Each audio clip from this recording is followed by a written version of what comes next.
we're here at Black Country Radio about to interview Graham Stevenson, who is the Communist West Midlands Mayor candidate. And here we go.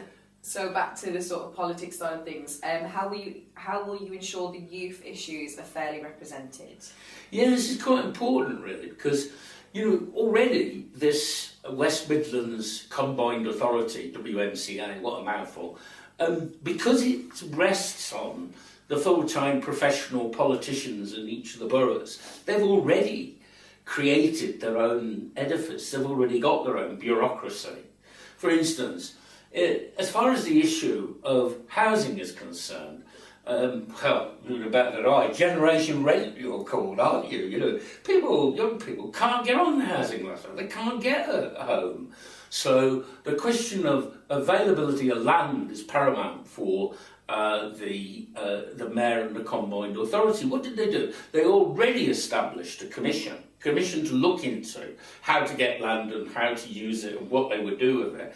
I'll tell you what it's going to be. It's a big building jamboree in which we're going to see gleaming palaces for offices and posh flats, but we're not going to see anything for ordinary people. Who they've got advising on this commission? Estate agents, financiers, bankers. Well, that's like inviting the thief into your parlour and saying, what would you like to take? What we should have are commissions, structures, involvement of ordinary people, citizens, organisations, people's parliaments, if you like, in which there is consultation. And I would establish a youth parliament in every borough with formal powers and formal involvement in the consultative process. And that youth parliament should represent all of young people in that area, in that given area, or whatever organisations exist, whether they're school or colleges or societal organisations.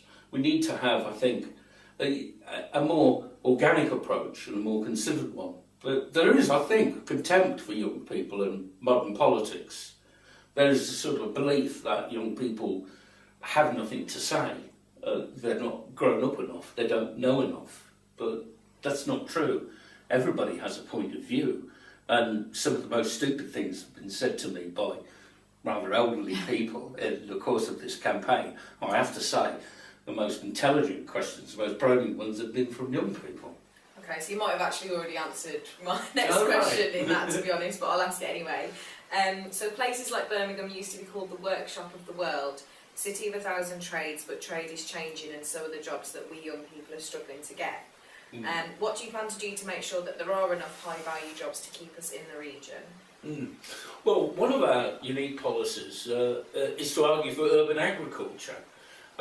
It's a bit ridiculous, really, that we're relying on imported labour from Eastern Europe to come and pick our fruit and veg, most of which is done in Worcestershire or in Lincolnshire.